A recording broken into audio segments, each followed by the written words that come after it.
नमस्कार, मैं हूं आपके साथ मयंक। देखिए, इटावा में जिस तरह से हिंसा हुई, उसके बाद जो गगन यादव हैं इनका एक इंटरव्यू जो है वो सोशल मीडिया में काफ़ी ज़्यादा वायरल हो रहा है और ये इंटरव्यू जो है वो इटावा हिंसा के बाद का है। इटावा में जो उग्र प्रदर्शन हुआ, उसके बाद का ये इंटरव्यू है। अब इस इंटरव्यू में गगन यादव ने कई बड़ी अहम बातें कही हैं, जो हम आपको बताते हैं। गगन यादव का कहना ऐसा है, इनसे जब सवाल किया गया इस पूरे इटावा हिंसा को लेकर, तो उन्होंने कहा कि भाई हम जो है, ये गगन का कहना है कि हम वहाँ पे प्रशासन से और पुलिस से बात करने जा रहे थे और अगर उन्हें वहाँ पहुँचने दिया जाता इटावा तो ये हिंसा होती ही नहीं। गगन यादव का कहना है कि वो इटावा जाने के लिए निकले थे, लेकिन उनको बीच में रोक दिया गया। उनका मकसद ये था, उन्होंने कहा कि मैंने पहले ही कॉल दिया था कि भाई हम एक पंचायत करते और शांतिपूर्ण तरीके से जो है वो उनका प्रदर्शन होता, आपस में दोनों समुदायों के लोगों के बीच में जो एक तनाव था उसको हम दूर करने की कोशिश करते, मतभेद दूर करने की कोशिश करते। लेकिन जो है मुझे वहाँ जाने ही नहीं दिया गया, ये उन्होंने पहली बड़ी बात कही। दूसरी उनका उनका कहना ऐसा है कि भाई हम जो है वो अपने समाज का अपमान हम बर्दाश्त नहीं करेंगे, इस तरह की बात उन्होंने कही है। और जब बात सम्मान की होती है तो हम कतई नहीं झुकेंगे, ये ऐसी उनकी बात है। लेकिन वो ये भी कह रहे हैं कि हम झुकेंगे नहीं, इसका मतलब ये नहीं है कि किसी और को झुकाना है। इंटरव्यू में उन्होंने ये बात कही कि उनका कोई मकसद इटावा जाने का ऐसा नहीं था, या उन्होंने जो कॉल दिया था कि अहिर समाज से जुड़े लोग और यादव सभा से जुड़े लोग या उनके समर्थक जो भी हैं, किसान सभा के कुछ लोग या इस तरह के जो उनके समर्थक भी हैं, वो वहाँ पहुँचे, तो उनका मकसद किसी को झुकाना या किसी को दबाना या किसी के खिलाफ प्रदर्शन करना, ऐसा उनका मकसद नहीं था। उनका कहना ये है कि अगर उन्हें वहाँ जाने दिया जाता और इटावा में इस पूरे कार्यक्रम के दौरान अगर कोई जिम्मेदार व्यक्ति वहाँ मौजूद होता तो ये हिंसा और बवाल होता ही नहीं। उनका कहना ऐसा है कि भाई मैंने सबको बुलाया था वहाँ पे और हमने पहले ऐलान किया था कि हम शांतिपूर्ण प्रदर्शन करेंगे और आखिरी में तो ये भी हो गया था कि हम सिर्फ पुलिस स्टेशन जाएंगे और ज्ञापन सौंप के अपनी आपत्ति जता देंगे। लेकिन उनको वहाँ जाने नहीं दिया गया। इसकी वजह से जो लोग वहाँ जमा हो गए थे, जो युवा जमा हो गए थे, वो दिशाहीन हो गए और भीड़ जब भी जमा होती है तो उग्र हो जाती है। इसलिए उनका कहना है कि अगर उन्हें जाने दिया जाता तो इतनी बात नहीं बिगड़ती। इसके बाद उन्होंने चौथी बड़ी बात की है कि जिन कथावाचकों पर जो मुकदमे दर्ज हुए यादव समाज के, हमारा मकसद उनको इंसाफ दिलाना है कि उनका जो अपमान हुआ, जिस तरह से उनकी चोटी काटी गई, उनके बाल काटे गए, उनके खिलाफ उनको गांव में घुमाया गया, उनसे नाक रगड़वाई गई, ये अपमानजनक था। और हमारी कोशिश ये थी कि उनको समाज में उनका जो अपमान हुआ है उसके दाग को दूर किया जाए। हम उनको सम्मानित करते, कोशिश करते कि उनका जो अपमान हुआ है उसको दूर करने की कोशिश थी हमारी। उसके बाद उन्होंने कहा है कि भाई मैंने युवाओं को बुलाया था, तो जो युवा वहाँ पहुँचे, अलग अलग अहिर समाज के से जुड़े लोग थे या यादव समाज के जुड़े लोग थे, जो युवा पहुँचे वो मेरी जिम्मेदारी थी, तो मुझे वहाँ पे जाने से रोकना नहीं चाहिए था। अगर मुझे जाने देते तो मैं युवाओं में जो गुस्सा था मैं उसको शांत करता और उसको सही दिशा में एक शांतिपूर्ण तरीके से हम बात को आगे बढ़ाते। उन्होंने बताया कि आगरा में जो है उनको 4 घंटे तक रोका भी गया था और इस दौरान जो है उन्होंने जो बताया, वो उनका कहना है कि जो पुलिस के अफसर हैं उनसे उन्होंने कहा था कि भाई अगर आज मैं नहीं पहुंच पाया तो मेरे ऊपर हमेशा जीवन भर का दाग लग जाएगा। इस तरह की बात वो कह रहे हैं गगन यादव। तो उन्होंने कहा कि मैंने पुलिस वालों को भी ये कहा था कि भाई अगर आज आप मुझे नहीं जाने देंगे तो हो सकता है जीवन भर का दाग मुझ पर लग जाए। यानी उनको हो सकता है अंदाज हो गया था कि भाई अगर वो नहीं जाते हैं तो मामला थोड़ा सा हिंसक हो सकता है।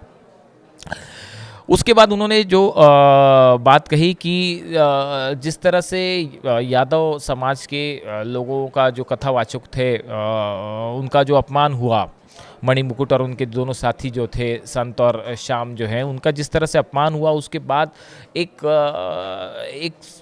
यादव समाज में एक जो आक्रोश की भावना आई थी, एक इस तरह का एक संदेश गया कि भाई ये सबका समाज का अपमान है। तो उनका कहना ऐसा है कि भाई हम जो है वो इस भावना को शांत करना हमारा मकसद था। हम लोगों को ये बताना चाह रहे थे कि भाई इस पूरे मामले में दोनों समाज के बीच में जो एक टकराव की स्थिति है वो दूर करना उनका मकसद था। उसके बाद उन्होंने कहा कि भाई कभी भी भीड़ जब जमा होती है, ये गगन यादव का कहना है कि कभी भी जब भीड़ जमा होती है तो उसको अगर आप शांत नहीं करवाएंगे, अगर वहाँ पे कोई ऐसा व्यक्ति नहीं है जो भीड़ को लीड करता हो, तो अचानक भीड़ कई बार दिशाहीन हो जाती है। और यही इटावा के मामले में हुआ। अगर वहाँ पे कोई भी एक नेता मौजूद होता या कोई इनका एक लीडर मौजूद होता तो इस तरह की घटना जो है वो बिल्कुल नहीं होती। एक दूसरी बात उन्होंने और इंटरेस्टिंग कही है, जो अखिलेश जी की तरफ से जो बयान आया है कि उन्होंने इस तरह की बात कही कि बीजेपी के प्लांटेड हो सकते हैं गगन, इस तरह की बात कही। तो उन्होंने कहा कि गगन का कहना है कि भाई मैंने हमेशा अखिलेश जी का सम्मान किया है और वही भाव मेरा, वही सम्मान हमेशा उनके प्रति कायम रहेगा।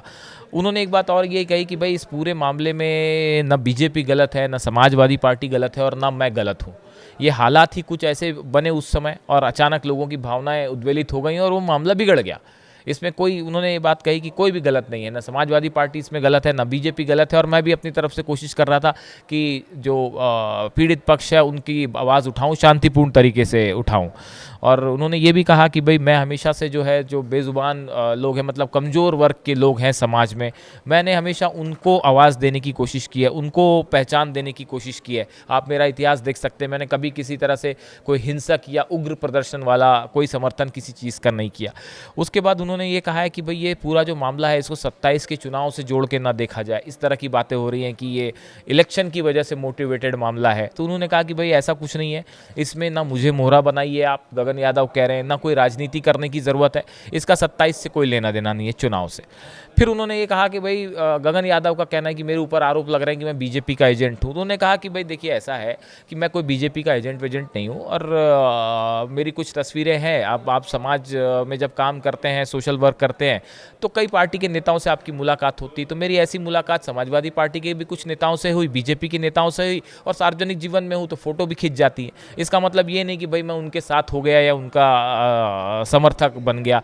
उन्होंने एक बात ये भी बताई कि भाई वो अहिर रेजिमेंट के लिए जब एक बाइक रैली कर रहे थे, तो अखिलेश यादव ने उस समय उनसे एक मुलाकात हुई थी, तो उन्होंने कहा था कि देखो भाई संभल के जाना। तो इस तरह की बात उन्होंने बताई अखिलेश जी को लेके, और साथ में ये भी कहा कि फिर मैं एक बार लखनऊ भी गया था उनसे मिलने के लिए, तो फिर मेरी उनसे, उनके घर के शायद या दफ्तर के गेट के बाहर मेरी उनसे मुलाकात भी हुई थी। तो इस तरह की बात जो है वो उन्होंने सबके सामने रखी है। फिर उनसे ये भी सवाल हुआ कि क्या आप राजनीति में आना चाहते हैं? तो उन्होंने कहा कि देखिए एक वक्त में मैं ऐसा सोचता था कि अगर मैं सदन में पहुंचता हूं तो मेरी आवाज़ जो है समाज के ज़्यादा बड़े हिस्से तक जाएगी।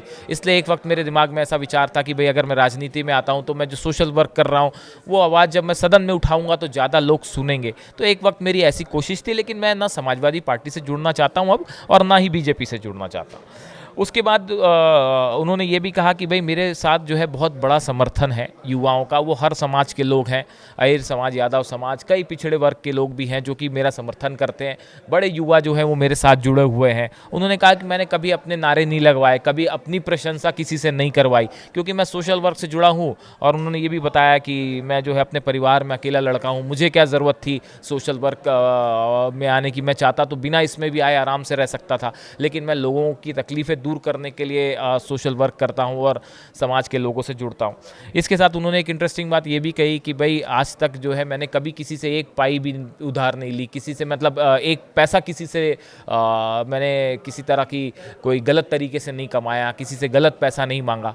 उन्होंने ये कहा कि भाई कभी मुझे ज़रूरत भी पड़ी, मेरे पास कोई बहुत पैसे हैं नहीं, और गाड़ियाँ मेरी ख़राब हो जाती थी तो उसको सुधारने के भी पैसे नहीं होते थे, कहीं जाना है, लोगों से मिलने जाना है, रैली में जाना है, तो मैं लोगों से जो है बोलता था कि भाई कुछ पैसे दे दीजिए तो मेरी गाड़ी ठीक हो जाएगी। तो उन्होंने मतलब इस तरह से कहा है कि मेरे पास कोई ऐसे पैसे वैसे के जो आरोप लगे हैं, कुछ लोगों ने लगाए हैं, वो बिल्कुल गलत है।